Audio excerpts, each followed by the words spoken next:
Retro.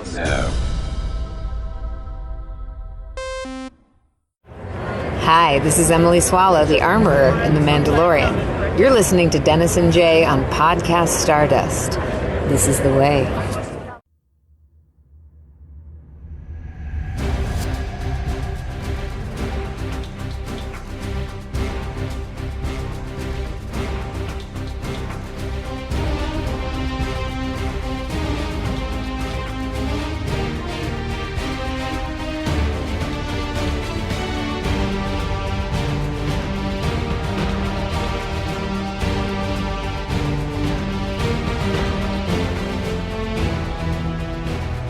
Welcome to Podcast Stardust. This is the fully armed and operational podcast dedicated to Star Wars news, reviews, and discussion. I'm Dennis Keithley.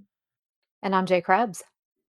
And we are starting this week off with a look at some recent Star Wars news. But before we get into the latest from the galaxy far, far away, Jay, you want to remind everybody where they can find us on social media?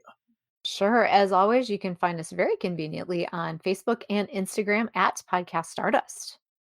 All right. The dish is aligned. The signal is boosted to maximum output. The shield is down, and we are now broadcasting to the galaxy. So it's been another relatively slow news week, but we've got two stories that have been bigger than most of what we've been getting lately. And the first of those is that we have a new actor for the role of Baylan Skoll in the second season of Ahsoka. Of course, they had to recast Baylan Skoll after Ray Stevenson passed away before season one even had the opportunity to get aired on Disney Plus. But as originally reported in something called the N. Snyder, which I'd never heard before, and then confirmed by the Hollywood Reporter, Rory McCann is taking up the role, and he is best known as the Hound from Game of Thrones. Jay, what do you think about this casting? I think it's perfect, quite honestly. And I was a huge Game of Thrones fan, huge Hound fan, and Rory McCann definitely is just fit for this role. You know, we hate to lose Ray Stevenson, obviously, but I don't think that they could have picked a better fill-in to continue this role. And I'm sure that Rory will do a fantastic job. Mm-hmm. So when it comes to Game of Thrones, I read the first 2.5 books.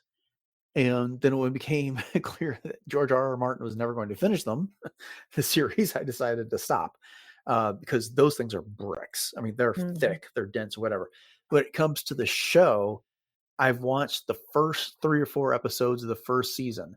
And when I did that, I got distracted by other things and I never got back into it. And then I started to watch it again, got to the first episode, and the other stuff came on. And I know lots of people are big Game of Thrones supporters, but it was just nothing that could keep my attention ahead of other stuff that I wanted to watch at the time. And I kind of, I do a lot of my television viewing is sports. And so, it has to be something truly special or Star Wars, in order to get me away from that.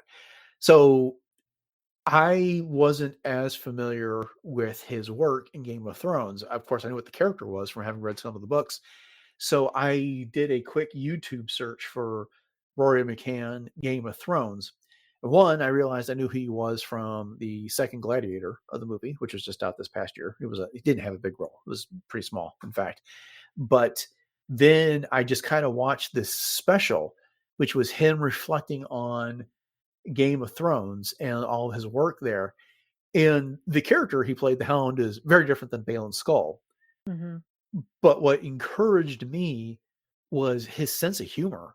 And it seemed a lot like Ray Stevenson and kind of some of the behind the scenes and interview stuff that we got from him prior to the first season of Ahsoka coming out. Oh, yeah. And the fact that he can wield a sword very well. Yeah. So he has that going for him, too. Yeah, what was also fun was that feature I was watching included him doing a rehearsal with Gwendolyn Christie for a big fight scene that they had in Game of Thrones. And of course, she was Captain Phasma. So, Right. Oh, yeah, that's true. Yeah, I didn't even put 2 and 2 together that he would have worked with her. Yeah. Yeah. And so, I actually remember that scene from the novels, but I don't believe that was not actually, I know that was not in fact involved in any of the scenes that I had seen from the 2 episodes that I had watched. But, I am sure that that was not an easy thing to do because by all accounts, Ray Stevenson so wonderfully integrated himself into that cast and had such a Mhm. great relationship. I'm going to mispronounce her name, especially Ivana Sakno, I believe, No, I who think that's played, right. Yep. Mhm. yeah, Shin Hati. And so, finding someone who's going to have that chemistry is going to be tough. Now, I'm putting the cart before the horse. We haven't seen him in this role, but it's hard to be the guy that follows the guy. It's one thing if an actor gets fired, but it's another Sure. if you got someone who was beloved and passed away. And I just remember seeing all the testimonials. We talked about them here on the show after Ray passed away and what he meant to that cast. After I think it was the very first episode of Ahsoka. They dedicated the credits to our friend Ray there.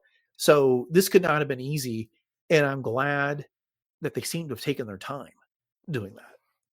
Oh, yeah, and I know that, from what I know of Rory, and of course, I don't follow him very close on any of the socials or anything like that, but he is one that, as you said, he does have a sense of humor, and I do feel that he's going to understand what it means to step into that role. And just from also knowing and seeing what we've seen about the rest of the cast, the existing cast of Ahsoka, I do feel that they understand that he's coming into this situation, and they're going to be compassionate with him as well, I'm sure. Mhm. And so I feel like it's going to be a good fit because Rory, I'm talking about him like I know him, but he just seems like he's, from what I've seen, he's very appreciative of being able to step into this and that he wants to do it justice.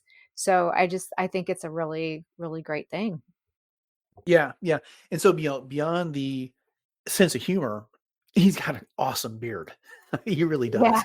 does. And of course, they're going to have to dye it so it'll be the similar color to what Baylan Skoll has there. What Ray Stevenson was rocking for the first season of Ahsoka, but he certainly can carry the look of this. Which Oh, yeah. he's a big guy. He's tall, and Yeah, he's six like you six. meant, yeah. And as you mentioned, he got experience performing martial combat for movies or for Game of Thrones anyway. And so, yeah, that seems like a good fit here.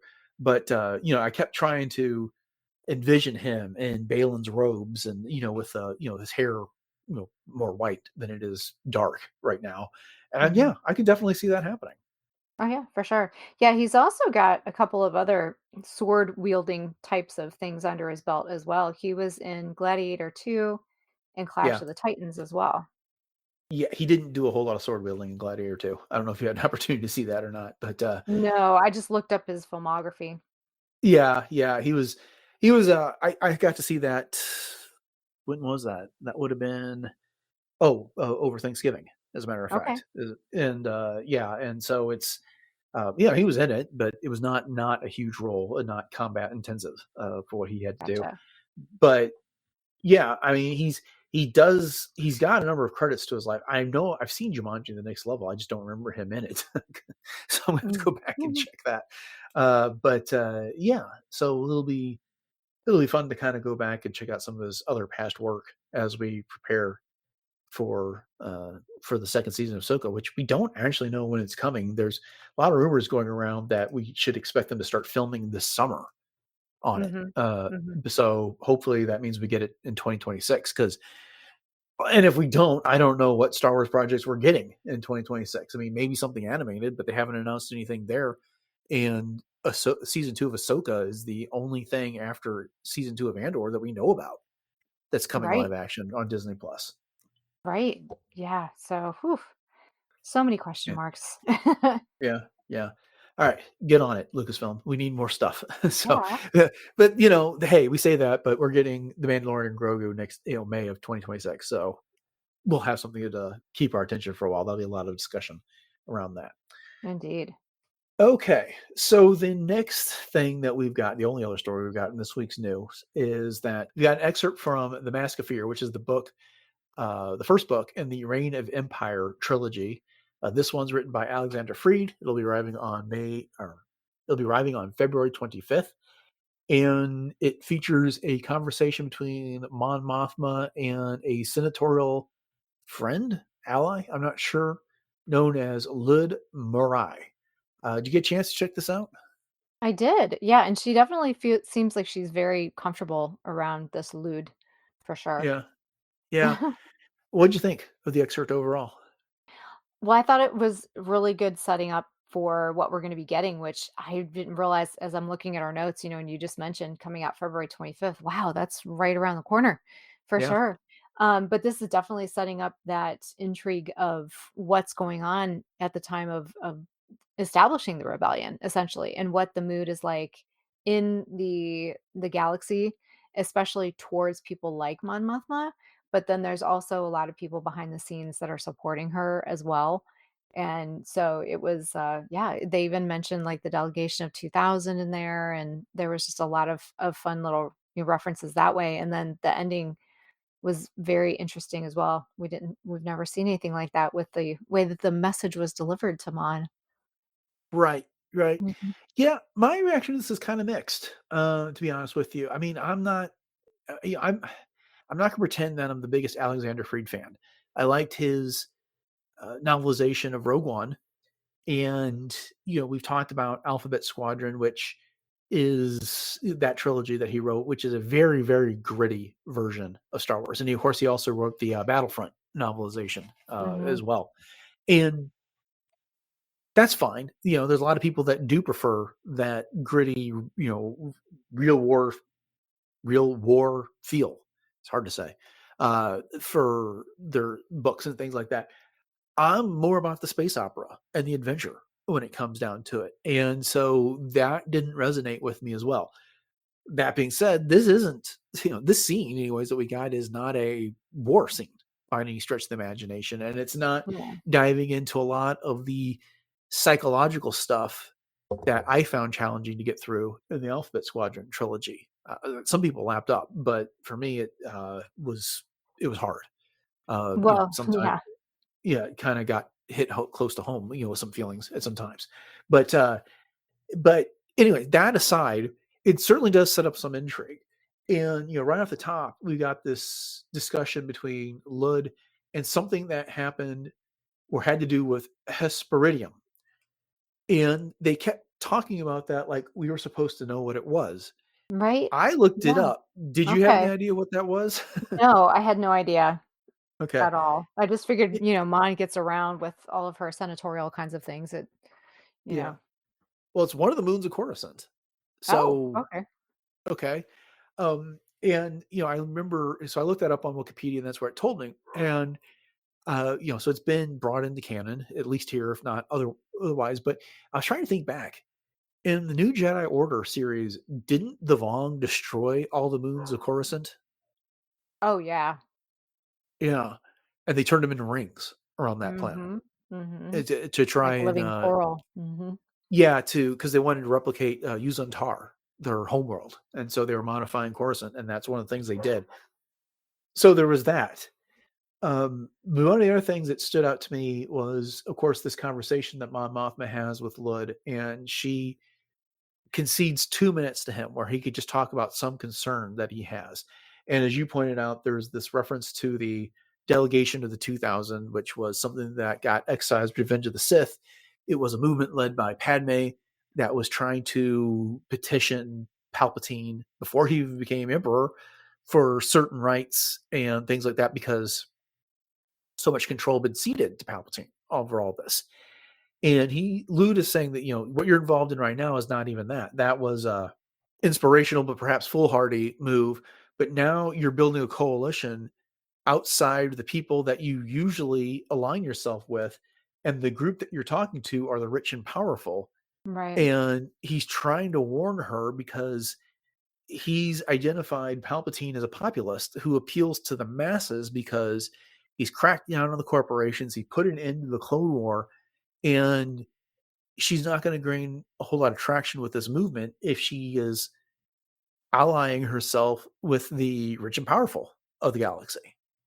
Right, which is an interesting way to look at things, and I Mhm. think that it did help to kind of open Mon's eyes just a little bit, but, I mean, it was obvious that she was very comfortable with Lude because just from the get-go, they were talking about how she was slurping this gravy, and that's definitely not characteristic of Mon. I mean, she's always very prim and proper and always, trying to put her best foot manner-wise and everything else forward. So this is definitely someone that she trusted and definitely someone that she was at ease with. But yeah, I think it's really cool the way that this one little excerpt though sets that up. And getting back real quick to what you're saying about Alexander Freed, I definitely have a love-hate relationship with his writing as well, because Uh-huh. I couldn't get through the Battlefront, or I couldn't get through the Rogue, the Squadron books, Alphabet Squadron books. Gosh, I can't even talk.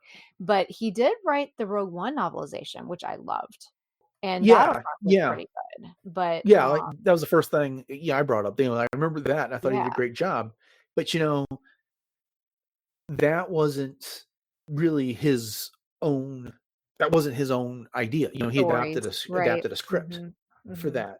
So yeah, again, I don't want to besmirch him because his writing is not bad. It's just a style that may or may not be for anyone in particular when it comes mhm. down to it. He's very And descriptive for that sure. is well, he's very descriptive, and that's sure, that's fantastic. But it is how do you like your Star Wars? Do you Right. want something more Mhm. akin to Rebels and the original trilogy, or do you want something more akin to Band of Brothers? It's that as what I think it comes down to on that. That's a good Um, point. Mhm. yeah, but I was trying to look up a bunch of this stuff like Zuna. There's kept being all these mentions of Zuna, who died in this excerpt. Did a search on Wikipedia, couldn't find anything about that. So I'm assuming we're gonna have to read the book in order to figure what that's all about there. Right, same thing Um, with this Tycon Novolio, there's nothing on this the person. Wikipedia entry is simply states that that's someone that Mon Mothma agreed to meet with, and that's straight Right? out of this excerpt Exactly. on this.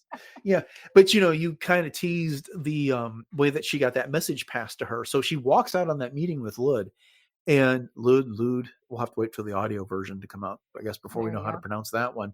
But I was trying to see if that was like someone we met in Andor season one, but he has no entry on Wikipedia.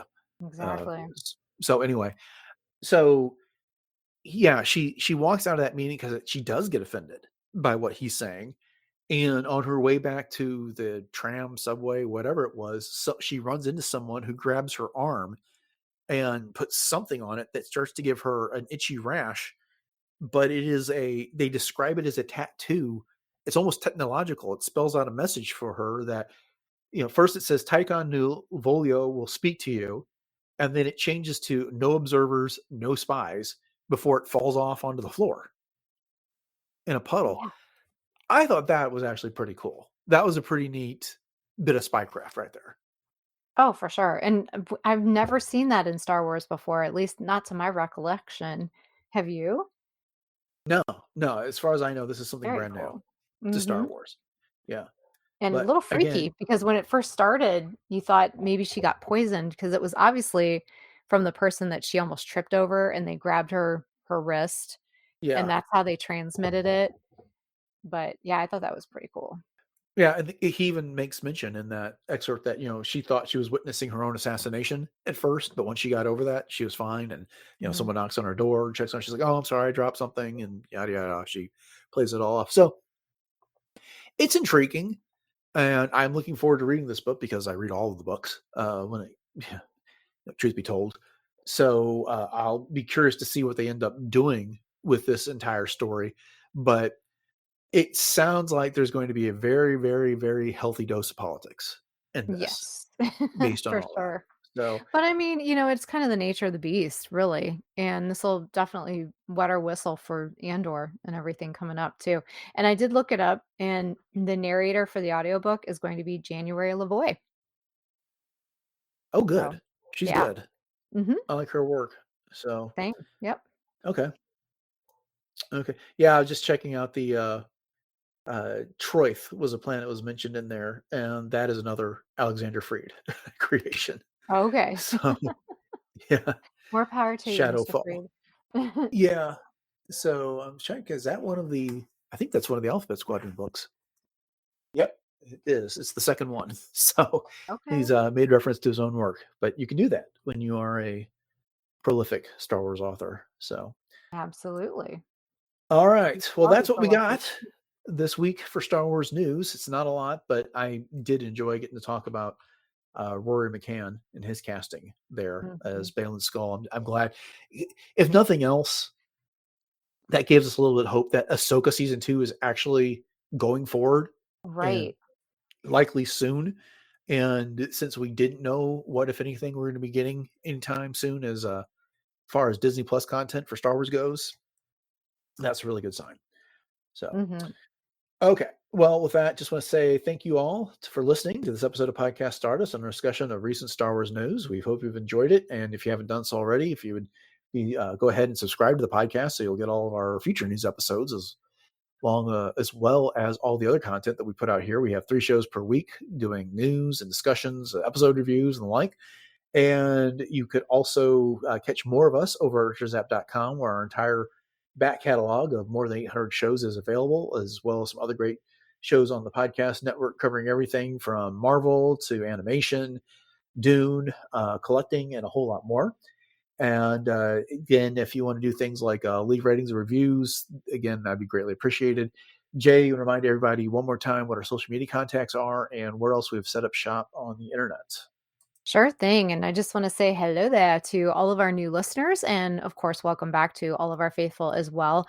We are continuing to grow, and Dennis and I definitely appreciate that. And it's, part and parcel of the word of mouth that goes out there on social media. So we'd love it if you would keep doing that for us on Facebook and Instagram at Podcast Stardust. And we also have our Pinterest page with lots and lots of boards that you can check out with everything Star Wars. And then we have our 2 YouTube channels. So we have the traditional YouTube as well as YouTube Music. So you can head over to both of those, like, subscribe, share those out. Those also support reviews as well as some interactions. And then we also have our Discord room. So if you want to connect with us in real time, you can head over to the link in our show notes, and that'll take you to our Discord room. And while you're there, you can check out all of the other Discord rooms for the RetroZap shows that Dennis just ran down for you. And last but not least, we have our TeePublic link in our show notes as well. So if you are in need of a closet refresh for the new year or just need some new duds with some Podcast Stardust logos on them, you can head over there. And once again, that link is in our show notes.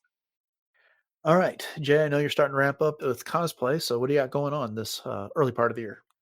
Well, right now, I am looking forward to a couple of events in the spring and March specifically. But as you can always catch me on my Instagram at j.snipscosplay, I'll be over there as Ahsoka, Hera, the fourth sister, as well as my original concept Mandalorian, and much, much more. And I do have a announcement to make here, coming up with some details on a feature that I was very lucky enough to be part of. So I'll be talking about that very soon as well. So check everything out on j.snipscosplay on Instagram. All right. Upcoming on the show this Wednesday, we have the next installment of Jay's series collecting Star Wars fashion and lifestyle products from around the internet called World Between Worlds. Then on Friday, we are getting back to our discussion of the Clone Wars now that Skeleton Crew is over. So make sure you join us for that.